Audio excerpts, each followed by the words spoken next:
Hello everyone, welcome back to subject venture. Social study की revision series का ये तीसरा वीडियो है। 2 वीडियो ऑलरेडी अपलोडेड हैं, आप उन्हें देख सकते हैं और अपनी स्टडी को और स्ट्रांग बना सकते हैं। यहाँ पर हम रिवीजन इसलिए करा रहे हैं जिससे कि आप एक साथ पूरी सोशल स्टडी की जो पेडागॉजी है उसको समझ सकें। तो आइए वीडियो शुरू करते हैं। उच्च प्राथमिक शिक्षा पर सामाजिक और राजनीतिक जीवन की पाठ्यपुस्तकों का शिक्षण निम्नलिखित में किस एक उपागम पर बल देता है? यानी कौन सा उपागम ऐसा है, कौन सी चीजें ऐसी हैं जो उच्च शिक्षा पर पाठ्य पुस्तकों को रट करके बताने की बल देती है? तो वास्तविक जीवन से सीखना चाहिए, इस बात का उपागम बल देता है। फर्स्ट प्रिंसिपल नामक पुस्तक के लेखक कौन है? तो फर्स्ट प्रिंसिपल नामक पुस्तक के लेखक हमारे हर्बर्ट स्पेंसर हैं।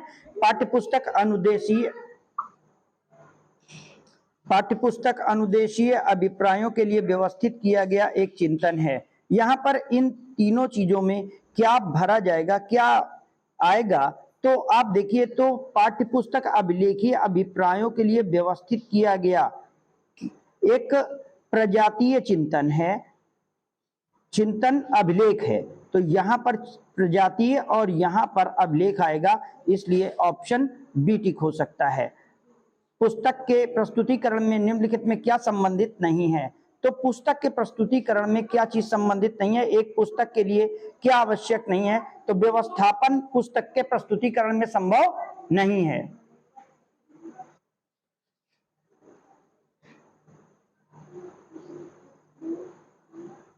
पाठ्यपुस्तकें किसका पथ प्रदर्शन करती हैं? तो पाठ्यपुस्तकें छात्रों और शिक्षकों दोनों का पथ प्रदर्शन करती हैं, इसलिए ऑप्शन सी सही होगा। जिस प्रकार प्रिंस ऑफ डेनमार्क के अभाव में हेलमेट की कल्पना करना,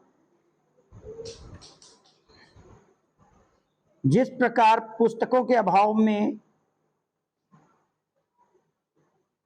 जिस प्रकार प्रिंस ऑफ डेनमार्क के अभाव में हैमलेट की कल्पना करना कठिन है, उसी प्रकार पाठ्य पुस्तकों के अभाव में आधुनिक शिक्षा की कल्पना करना कठिन है। यह बात किसने कही है? तो ये बात हमारी पाठ्यपुस्तक समिति ने कही है। और ये मैं आपको बता दूं, हैमलेट प्रिंस ऑफ डेनमार्क था और ये एक विलियम शेक्सपियर का नॉवेल ड्रामा है। नेक्स्ट है, निम्नलिखित में विसंगत को चिन्हित कीजिए। तो फंडामेंटल ऑफ सोशियोलॉजी जी जिम्बर्ड का है। The position of women in Hindu civilization S Altekar का है। सोशल सिस्टम लेविस का है। And an essay on the principle of population ये माल्थस का है। तो इनमें से कौन सी चीज है जो सुमेलित नहीं है, जो विसंगत है, यानी उसके साथ सही राइटर उसका नहीं दिया गया है? तो जो सोशल सिस्टम है ये लेविस का नहीं है, इसीलिए यही सही हो जाएगा। सामाजिक अध्ययन के विषय में सामाजिक अध्ययन के विषयों का अध्ययन इसलिए महत्वपूर्ण है क्योंकि छात्र इससे क्या करते हैं? समाज और उसके पर्यावरण को समझ सकते हैं, पूर्व घटी विविध घटनाओं का मूल्यांकन कर सकते हैं, प्राकृतिक संसाधनों को सुरक्षित रख सकते हैं, लोक तंत्र के विषय में विस्तार से सीख सकते हैं। तो छात्र समाज और पर्यावरण के बारे में विस्तार से सीख सकते हैं, इसलिए ऑप्शन ए इंपॉर्टेंट होगा। नेक्स्ट है, किस पुस्तक की रचना डॉक्टर बी आर अम्बेडकर ने की है? तो डॉक्टर बी आर अम्बेडकर की लिखित बुक द अनटचेबल है।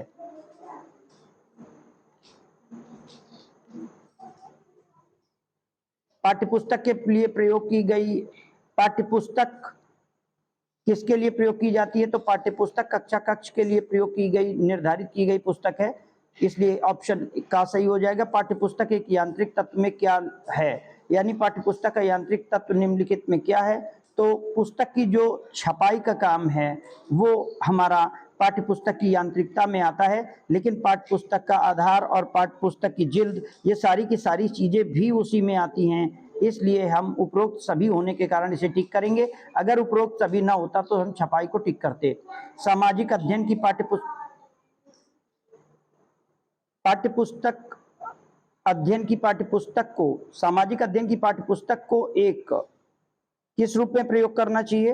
तो पाठ्यपुस्तक को क्या हम साध्य के रूप में प्रयोग करेंगे या साधन के रूप में प्रयोग करेंगे? तो बेसिकली हम पाठ्यपुस्तक को साधन के रूप में प्रयोग करेंगे, तो पहला तो साधन हो जाता है, दूसरा एक ना कि उसे साध्य के रूप में प्रयोग किया जाए। तो यहाँ पर यही ऑप्शन हमारा सही हो जाता है, ऑप्शन बी।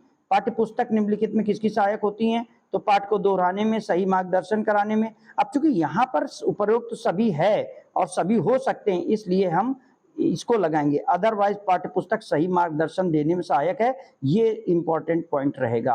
अगर उपरोक्त सभी नहीं होंगे तो हम इसे टिक करेंगे। पाठ्य पुस्तकें छात्रों को जीवन से संबंधित जीवन निर्वाह में सहायक होती हैं, तो सामाजिक और व्यवहारिक दोनों तरीके का जीवन जीना सिखाती हैं, इसलिए ऑप्शन सी सही होगा। उच्च प्राथमिक स्तर पर सामाजिक विज्ञान में क्या क्या शामिल है? तो उच्च प्राथमिक स्तर पर सामाजिक विज्ञान में शामिल विषयों में इतिहास, भूगोल, राजनीति शास्त्र और अर्थशास्त्र है। Recess of culture of India, ये किसने लिखा है? तो ये जो बुक है ये हमारी डॉक्टर मजूमदार के द्वारा लिखी गई है। अगला क्वेश्चन है, सामाजिक अध्ययन की पाठ्य पुस्तक में क्या आवश्यक लक्षण होने चाहिए? तो चयन की व्यवस्था अच्छी हो, बाह्य आकृतियां अच्छी हो, प्रस्तुतिकरण अच्छा हो, इसलिए ऑप्शन डी अच्छा हो जाएगा। नेक्स्ट है, एक पाठ्य पुस्तक निम्नलिखित में कौन सा गुण छात्रों की आयु और मानसिक योग्यता के अनुसार होना चाहिए? तो भाषा और शैली दोनों के दोनों छात्रों की मानसिक योग्यता और उनकी आयु के हिसाब से होनी चाहिए। प्राचीन काल में शिक्षक द्वारा शिक्षक का कार्य कैसे किया जाता था? तो प्राचीन काल में शिक्षक का कार्य, बहुत इंपॉर्टेंट क्वेश्चन है आपके समझने के लिए, आप इसे देख लें कि आप यहाँ पर ए और बी दोनों लिखाने की कोशिश करेंगे, ये हमारा गलत ऑप्शन है। केवल मौखिक रूप से छात्रों को पढ़ाया जाता था, इसलिए वो लोग जो कि ये सोच के चल रहे हैं कि वहां पर क्लू मिल जाएगा, हम क्लू से किसी चीज को सॉल्व कर लेंगे, उसके भरोसे मत रहिएगा। शिक्षा का मुख्य उद्देश्य क्या था? तो शिक्षा का मुख्य उद्देश्य उस समय व्यक्तित्व का विकास था, यानी जो व्यक्तित्व हमारा डेवलप होगा उसका विकास था, और यही रीजन था कि व्यक्तित्व के विकास के साथ छात्र का सर्वांगीण विकास माना जाता था। ऑप्शन डी हमारा सही हो जाएगा, क्योंकि व्यक्तित्व का विकास सर्वांगीण विकास में शामिल है। दृश्य श्रव्य सामग्री क्या करती है? अवबोध की सुविधा प्रदान करती है, बिल्कुल सही है। अधिगमकर्ता की धारणा शक्ति बढ़ाती है, प्रत्यक्षीकरण में सहयोग देती है, ऑप्शन डी राइट आंसर हो जाएगा। निम्नलिखित में कौन सी चक्षु इंद्री से संबंधित नहीं है? तो यानी चक्षु इंद्री मतलब हो गया हमारा आंख, तो कौन सी सहायक सामग्री आंख से संबंधित नहीं है? कौन सी दृश्य नहीं है? तो यहाँ पर आप एक बात समझ लें, जो फोनोग्राफ है, फोनोग्राफ हो गया, ग्लोब हो गया, मानचित्र हो गया, चाकबोर्ड हो गया, इनमें से कौन सी चीज है? तो वो जहां पर आप देखेंगे तो जो हमारा ऑप्शन फोनोग्राफ है, ये फोनोग्राफ हमारा ऑडियो में आ जाएगा, और इसलिए ऑप्शन ए सही हो जाएगा। त्रिआयामी साधन निम्नलिखित में कौन सा है? तो आरेख और मंडल, ग्लोब और वस्तुएं, ये भी है, मार्कअप और नमूने भी है, तो इसलिए ऑप्शन डी सही हो जाएगा। पृथ्वी या संपूर्ण उसके भाग के क्षेत्रफल को प्रदर्शित करने को हम क्या कहेंगे? तो अगर हम पृथ्वी या उसके भाग को प्रदर्शित करेंगे तो हम मानचित्र से प्रदर्शित करेंगे। मॉडल के लिए सबसे ज्यादा किस सामग्री का प्रयोग किया जाता है?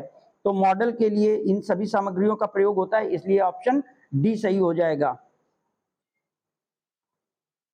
छात्र का सर्वांगीण विकास के उद्देश्य को पाने के लिए निम्नलिखित में किसको आधार बनाया जा सकता है? तो उसकी योग्यता को, उसकी अभिरुचि को और उसकी क्षमता को, सभी को बनाया जा सकता है, ऑप्शन डी सही हो जाएगा। लिंगुआ फोन में किसका उदाहरण है? तो लिंगुआ फोन जो है ये लैंग्वेज का फोन है और ये सुनने में काम आएगा, तो एक श्रव्य सामग्री का उदाहरण हो जाएगा। व्यवहारवाद संबंधित है।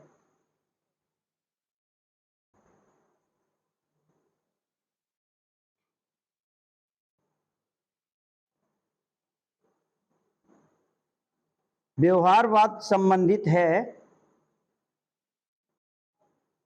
प्रशिक्षण से, अभ्यास से, इन दोनों से संबंधित है, ऑप्शन सी सही हो जाएगा। दृश्य सामग्री में निम्नलिखित में किस इंद्री को प्रभावित करती है? तो वह चक्षु इंद्री यानी हमारी आंख को प्रभावित करती है। दृश्य श्रव्य साधनों की आवश्यकता, महत्व और उपयोगिता किससे सिद्ध होती है? वो ध्यान से, रुचि से और शिक्षण सूत्रों से, सभी से सिद्ध होती है, इसलिए ऑप्शन डी सही होगा। भौतिक मानचित्र में क्या विसंगत है? तो भौतिक मानचित्र में क्या चीज नहीं होगी? तो भौतिक मानचित्र में राज्य नहीं होंगे, क्योंकि भौतिक जो मानचित्र होगा वो फिजिकल कहलाता है, पॉलिटिकल नहीं। मॉडल क्या है? तो मॉडल किसी वस्तु का लघु रूप है, मॉडल एक फैशन है, छोटी वस्तु का बड़ा रूप है, तो छोटी वस्तु का बड़ा रूप मॉडल हो सकता है, मॉडल लघु वस्तु का छोटा रूप हो सकता है, लेकिन यहाँ पर चूंकि बी और सी दोनों दिया हुआ है तो हम ऑप्शन डी को टिक करेंगे। ओवरहेड प्रोजेक्टर प्रायः कहाँ यूज किया जाता है? तो वर्कशॉप में, सेमिनार में, दोनों जगह ओएचपी को यूज किया जाता है, जिससे कि आप चीजों को देख सकें। शिक्षा प्रक्रिया को प्रभावशाली और सकारात्मक बनाने के लिए क्या आवश्यक है? कि शिक्षा सरल हो, सजीव हो और प्रभावी हो। ऑप्शन डी सही हो जाएगा, ऑप्शन डी। प्रभुत्ववादी शिक्षण निम्नलिखित में किससे संबंधित है? तो प्रभुत्ववादी शिक्षण हमारा शुरुआती शिक्षण से संबंधित है, जहां पर कि हम पाठ प्रदर्शन किया करते थे, जो शिक्षक केंद्रित गतिविधियां होती थी उनमें। एडगर डेल के कौन अनुभव का प्रयोग करते हुए किस विषय की शिक्षण सामग्री का वर्णन किया जाएगा? तो एडगर डेल ने जो कोन ऑफ एक्सपीरियंस को विकसित किया था, उसमें उन्होंने भूगोल की सामग्री को अपने आप में समाहित करते हुए अपने कोन को विकसित किया था। मूल्यांकन क्या है? मूल्यांकन एक सतत चलने वाली प्रक्रिया है, ये बिल्कुल सही है। मूल्यांकन एक व्यापक प्रक्रिया, ये भी सही है। CCE इसी का फॉर्मेट है, इसलिए हमें ए और बी दोनों को टिक करना है। मूल्यांकन के अंतर्गत व्यक्ति और समाज दोनों की दृष्टि से उत्तम और वांछनीय होता है, उसी का प्रयोग किया जाता है। तो इस बात को कहने वाले हमारे कौन व्यक्ति हैं? तो ये रेमर्स एंड गेज हैं। संरचनात्मक मूल्यांकन में क्या होता है? तो संरचनात्मक मूल्यांकन में अध्ययन और अध्यापन प्रक्रिया दोनों सम्मिलित होती हैं। ऑप्शन सी सही हो जाएगा। मूल्यांकन का अर्थ है मूल्य का अंकन करना, तो यहाँ पर अब परीक्षण करना हो जाएगा, क्योंकि मूल्यांकन परीक्षण में आता है, तो ऑप्शन ए इसका सही ऑप्शन हो जाएगा। परीक्षा के मूल्यांकन से छात्रों को क्या प्रेरणा मिलती है? तो छात्रों को मेहनत करने की प्रेरणा मिलती है, जिससे कि उनके वर्तमान के रिजल्ट को देख करके बताया जा सकता है। मूल्यांकन का उद्देश्य है छात्रों का वर्गीकरण, प्रायोगिक आधिकारिक चयन, सामाजिक उद्देश्यों की स्पष्टता। ऑप्शन डी सही हो जाएगा, सभी सही हैं। प्रश्नावली पद्धति का सबसे पहले किसने प्रयोग किया था? तो किस शिक्षा शास्त्री ने प्रश्नावली पद्धति का सबसे पहले प्रयोग किया था? तो इसमें वुडवर्थ महोदय को हम टिक करते हैं। वर्तमान परीक्षाओं में प्रायः सर्वाधिक प्रश्नों की संख्या रहती है, यानी इस समय जो प्रश्न होते हैं वो कैसे प्रश्न रहते हैं? तो इन प्रश्नों के आधार पर अगर हम देखें तो वस्तुनिष्ठ प्रश्न सबसे ज्यादा रहते हैं। अब यह माना जाने लगा है कि मूल्यांकन एक अनवरत प्रक्रिया है, जो संपूर्ण शिक्षा प्रणाली का एक अभिन्न क्षेत्र है, और इसका क्षेत्र उद्देश्य से घनिष्ठ संबंध रहता है। ये बात किसके द्वारा कही गई है? तो ये बात हमारी कोठारी कमीशन के द्वारा कही गई है। शिक्षणोपरांत और सत्रोपरांत लिए जाने वाले मूल्यांकन को क्या कहते हैं? तो इस मूल्यांकन को हम, चूंकि यहाँ पर समेकन होगा, हम योगात्मक मूल्यांकन कहेंगे। एक अच्छे मूल्यांकन की विशेषता निम्नलिखित में कौन सी है? तो ये सारी विशेषताएं अच्छे मूल्यांकन की हैं, इसलिए हम विश्वसनीयता और सभी चीजों को टिक करते हुए सभी को टिक करेंगे। वस्तुनिष्ठ प्रश्नों की उपयोगिता का मुख्य कारण है कि इनमें क्या होता है? तो इसमें निष्पक्ष मूल्यांकन होता है, और मूल्यांकन की निष्पक्षता बहुत आवश्यक है। लेखन कौशल से मूल्यांकन की श्रेष्ठ वृद्धि है। तो लेखन कौशल के मूल्यांकन के लिए आपको क्या करवाना होगा? आप उसको मूल्यांकन के लिए दे सकते हैं, और मूल्यांकन में आप उसे अनुभव लेखन दे सकते हैं, यानी दीर्घ उत्तरीय प्रश्न अपने आप से लिखने को दे सकते हैं। मूल्यांकन की आधुनिक तकनीक है सतत और व्यापक मूल्यांकन। तो ऑप्शन सी सही हो जाएगा। मूल्यांकन में असफलताओं के कारणों को ज्ञात करने के लिए निम्नलिखित में किस प्रकार के मूल्यांकन को प्राथमिकता दी जाएगी? वहां पर निदानात्मक मूल्यांकन को दिया जाएगा, जिसमें कि हम ये समझने की कोशिश करेंगे कि आखिर छात्रों की असफलता का प्रमुख कारण क्या है। मूल्यांकन हमें बताता है कि किस सीमा तक उद्देश्यों को प्राप्त किया जा चुका है। ये कथन किसका है? तो ये कथन डाडेकर महोदय का है। जटिलता और कठिनाइयों को दूर करने वाले मूल्यांकन को हम क्या कहते हैं? तो अगेन फिर वही बात आती है, इसको भी हम निदानात्मक मूल्यांकन कहते हैं। निम्नलिखित में कौन सा मूल्यांकन की प्रविधि कौन सी है? तो संख्यात्मक और गुणात्मक दोनों मूल्यांकन की प्रविधियां हैं। सर्वप्रथम वस्तुनिष्ठ परीक्षा का स्वरूप किसने डेवलप किया था? तो वस्तुनिष्ठ परीक्षा का सर्वप्रथम स्वरूप डेवलप करने वाले व्यक्ति होरास मैन हैं। देश में सर्वाधिक किस परीक्षा प्रणाली का प्रचलन है? तो वर्तमान समय में देश में सबसे ज्यादा निबंधात्मक परीक्षा प्रणाली का प्रचलन है। कौन सा अक्षर ग्रेडिंग प्रणाली का अक्षर नहीं है? तो अगर हम इन अक्षरों में देखें तो वाई हमारा ग्रेडिंग प्रणाली का अक्षर नहीं है। केंद्रीय माध्यमिक शिक्षा बोर्ड ने कितने बिंदुओं के आधार पर ग्रेडिंग प्रणाली को प्रारंभ किया है?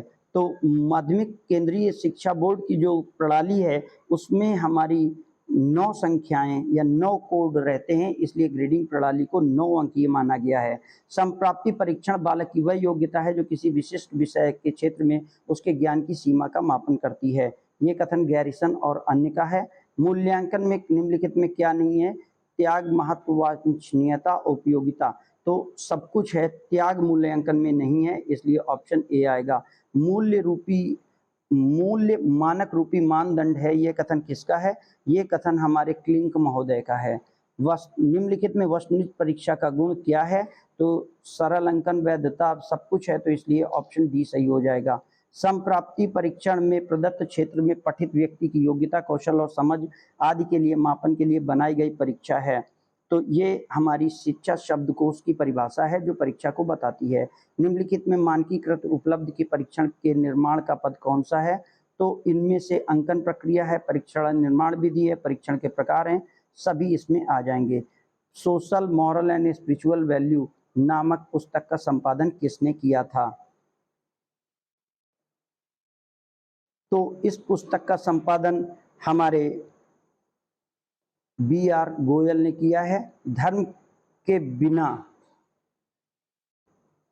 नैतिकता का या अनैतिकता का, तो नैतिकता का हो जाएगा। कोई धर्म के बिना नैतिकता का और नैतिकता के बिना धर्म का कोई अस्तित्व नहीं है। तो यहाँ पर हम नैतिकता दोनों जगह रखेंगे और इस तरीके से ऑप्शन डी सही हो जाएगा। आत्मनिर्भर का अर्थ है स्वावलंबी होना, अपने ऊपर निर्भर होना। समाज विधि का प्रतिपादन किसके द्वारा किया गया है? तो समाज विधि का प्रतिपादन G.L. मोर्नो ने किया है। सर्वप्रथम वस्तुनिष्ठ लिखित परीक्षाएं कब आयोजित की गई थी? तो इन परीक्षाओं का आयोजन 1845 में पहली बार किया गया था। निबंधात्मक परीक्षार्थी की निम्नलिखित में किस मानसिक योग्यता का परिचय लेती है, मूल्यांकन करती है? तो उसकी क्षमता का, कौशल का, अभिवृत्ति का, सभी का हो जाता है इसमें परीक्षण। इसलिए मूल्यांकन जो निबंधात्मक प्रणाली है इसे हम डिस्क्रिप्टिव मेथड ऑफ एग्जामिनेशन भी कहते हैं। ग्रेडिंग प्रणाली में कितने भागों में बांटा गया है? तो ग्रेडिंग प्रणाली हमारी 5 भागों में बटी है। रचनात्मक मूल्यांकन में फीडबैक और स्व मॉनिटरिंग दोनों तत्व शामिल होते हैं। यह किसका कथन है? तो यह कथन हमारे सैडलर महोदय का है। पाठ्य पुस्तक कक्षा कक्ष के लिए प्रयोग की निर्धारित की गई पुस्तक है। ऑप्शन ए सही हो जाएगा। अनुदेशीय अभिप्रायों से के लिए व्यवस्थित किया गया एक प्रजातांत्रिक चिंतन अभिलेख क्या कहलाता है? तो यह अभिलेख हमारा पाठ्य पुस्तक कहलाता है। टीचर इन करिकुलम मेकिंग, ये पुस्तक किसके द्वारा लिखी गई है? तो ये पुस्तक हमारे तीनों व्यक्तियों द्वारा लिखी गई है। टीचर इन करिकुलम मेकिंग, ये पुस्तक किसके द्वारा लिखी गई है? तो मैंने इस पुस्तक के राइटर के रूप में लीज महोदय को इंटरनेट पे पाया है, इसलिए मैं लीज महोदय को ही टिक करूंगा। यहाँ पे उपरोक्त सभी सही आंसर नहीं माना जाता है। शिक्षा सबके लिए भारतीय संविधान के किस अनुच्छेद के तहत यह बात कही गई है? तो भारतीय अनुच्छेद 53 के तहत शिक्षा सबके लिए बताई गई है।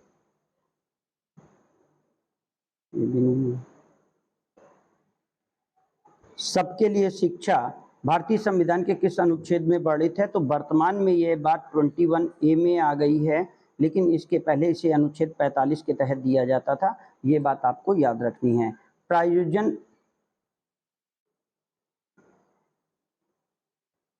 प्रायोजन विधि के जनक कौन हैं? तो प्रायोजन विधि के जनक हमारे जॉन डीवी महोदय हैं। सीखने का सिद्धांत निम्नलिखित में किस पर आधारित है? तो सीखने का सिद्धांत हमारा करो, प्रयत्न और भूल के त्रुटि के सिद्धांत पर आधारित है। कौन सी पुस्तकों में पुस्तक बाल साहित्य से संबंधित नहीं है? तो नन्हे सम्राट, मधु, मुस्कान, लोटपोट और सरिता। सरिता पुस्तक बाल साहित्य से संबंधित नहीं है। छात्रों की दृष्टि से पाठ्य वस्तु का चयन उनके स्तर के अनुकूल होना चाहिए, तो उनकी अवस्था, उनकी रुचि और अभिरुचियों के अनुकूल होना चाहिए, इसलिए उपरोक्त सभी सही हो जाएगा। राज्य शैक्षिक अनुसंधान प्रशिक्षण परिषद मध्य प्रदेश में किन योजनाओं के अंतर्गत खुली किताब परीक्षा प्रणाली लागू करने का प्रयास किया गया है? तो यहाँ पर खुली किताब परीक्षा प्रणाली एकलव्य योजना के तहत लागू की गई है। सभ्यता के विकास का मूल क्या है?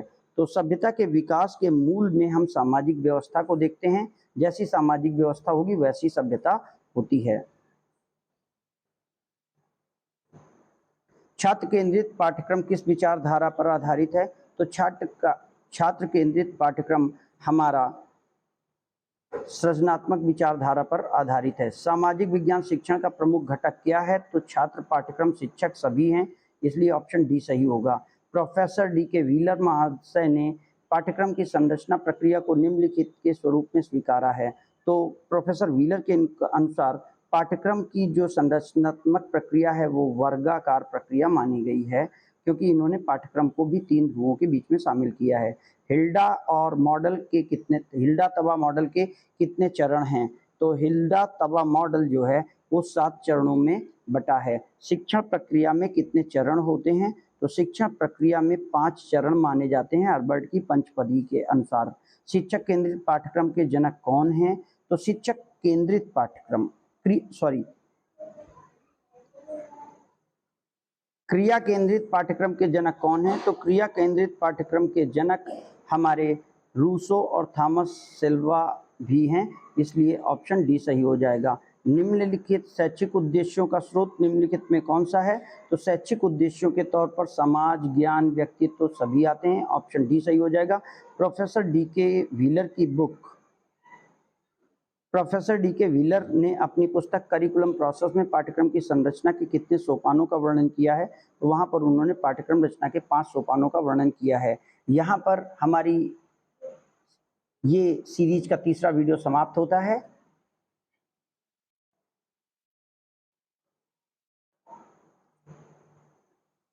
तो अब हम यहाँ पर वीडियो समाप्त करते हैं। अगर वीडियो आपको अच्छा लगा हो अपने दोस्तों तक शेयर करें, पढ़ते रहें। मिलते हैं अगले वीडियो में।